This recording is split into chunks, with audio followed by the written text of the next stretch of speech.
안녕하세요. 올킬입니다. 고배당 당첨 인증합니다. 함께 하신 분들도 모두 축하드리고요. 스포츠 정보 공유방에서 무료로 공유해드리니 같이 먹읍시다. 아래 고정 댓글로 편하게 말 걸어주세요. 홈팀 북마케도니아. 트라이코브스키는 전방에서 연계와 마무리를 동시에 소화할 수 있는 스트라이커로 골 결정력과 순간적인 위치 선정이 탁월하다.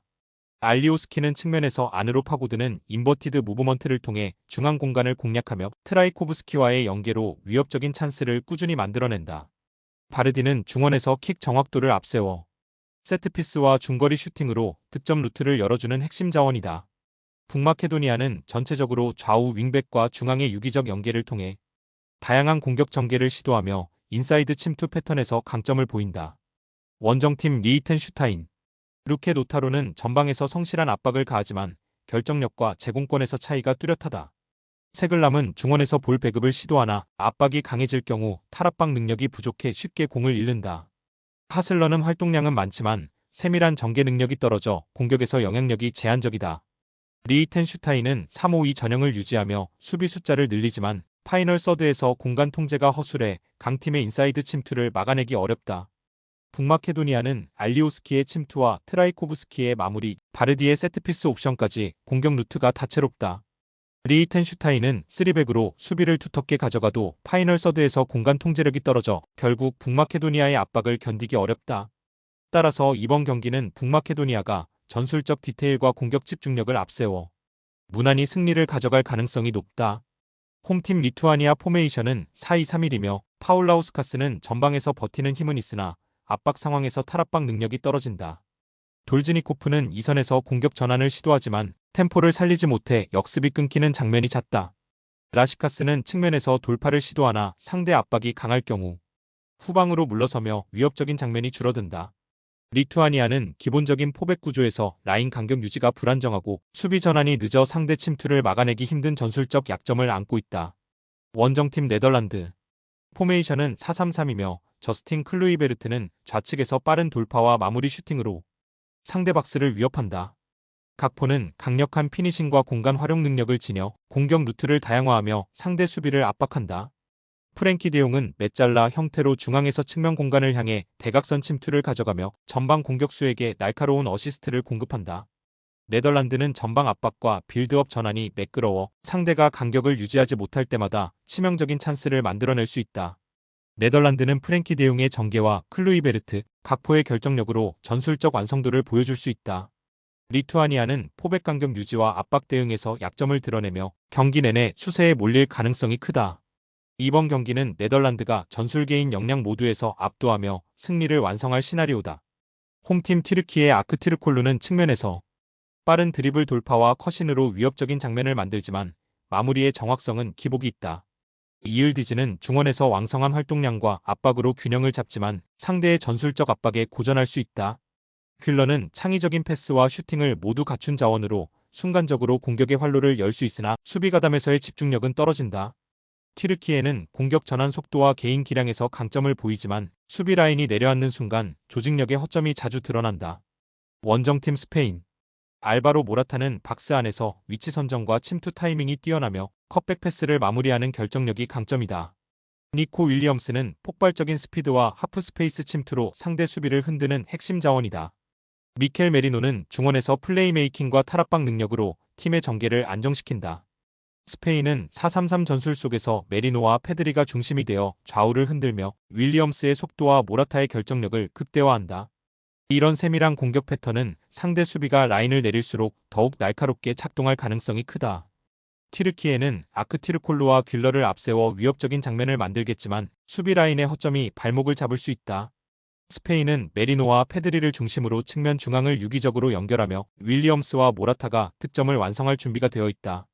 결국 세밀함과 완성도에서 한 수 위인 스페인이 경기를 지배하며 승리를 확정지을 가능성이 높다.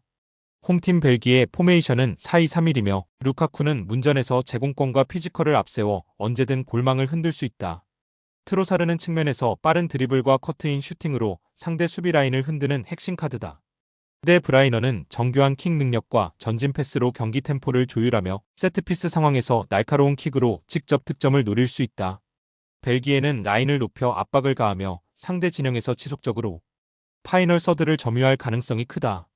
원정팀 카자흐스탄 포메이션은 5-4-1이며 3-5로 도프는 전방에서 고립된 채 기회를 노리지만 지원이 부족해 영향력이 제한적이다. 체스노코프는 중원에서 간헐적인 전진 패스를 시도하지만 상대 압박에 쉽게 밀리며 전개가 막힐 수 있다. 타기베르게는 수비적인 위치에서 안정감을 주려 하지만 측면 공간 커버와 전환 속도에서 불안정한 모습을 보일 수 있다. 카자흐스탄은 사실상 라인을 내리고 밀집 수비를 형성하겠지만 벨기에의 공격 퀄리티를 끝까지 버티기엔 한계가 있다. 벨기에는 홈에서 라인을 높게 유지하며 상대를 몰아칠 수 있다. 카자흐스탄은 수비에 치중하겠지만 압박 저항과 공간 커버에서 한계를 드러낼 수밖에 없다. 결국 벨기에가 전반부터 강하게 몰아붙이며 승부를 조기에 결정지을 가능성이 높다.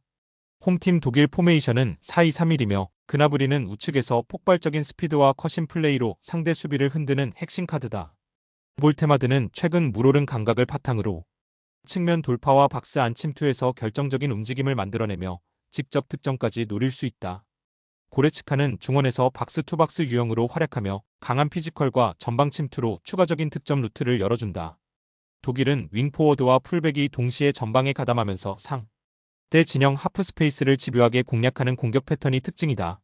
원정팀 북아일랜드 포메이션은 3-4-3이며 프라이스는 중앙에서 수비적 커버에 집중하지만 전방 압박 회피 능력이 부족하다. 스미스는 측면에서 활동량을 보여주지만 수비 뒷공간을 내주는 경우가 많아 안정감이 떨어진다. 사빌은 중원에서 볼 운반과 패스를 시도하나 전개 속도가 느려 상대 압박에 끊기는 장면이 자주 발생한다. 북아일랜드는 3백으로 수비 숫자를 보강하지만 전환 속도와 순간적인 집중력에서 약점을 드러낸다. 독일은 최근 어매치에서 보여준 대담한 공격 전개와 측면 침투 패턴으로 북아일랜드를 흔들 가능성이 높다. 북아일랜드는 3백 수비를 바탕으로 버티려 하겠지만 순간적인 속도전과 공간 관리에서 약점을 드러낼 수밖에 없다. 결국 독일이 폭넓은 공격 루트와 선수 개인 능력으로 승리를 완성할 가능성이 크다. 홈팀 폴란드 피용테크는 제공권과 위치 선정에서 강점이 있지만 최근 골 감각이 둔화돼 마무리에서 날카로움이 떨어진다. 스비데르스키는 활동량과 연계 능력으로 공격 전개에 기여하지만 결정적인 순간 파괴력이 부족하다. 스지만스키는 중원에서 패스와 전환 능력을 보여주지만 전방까지 직접적으로 연결되는 임팩트는 제한적이다. 폴란드는 3-5-2 전형을 활용해 측면과 중원을 두텁게 가져가지만 박스 안에서 확실한 마무리 루트가 부재하다. 원정팀 핀란드 포우얀팔로는 전방에서 제공권 싸움에 나서지만 득점력은 예전만 못한 흐름이다. 이엔센은 이선에서 왕성한 움직임을 보여주지만 공격의 창의성이나 변주가 부족하다.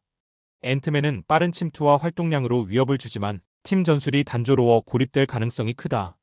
핀란드는 3-5-1 전형 속에서 수비 안정은 유지되지만 공격 전개에서 변화를 주지 못하고 있다.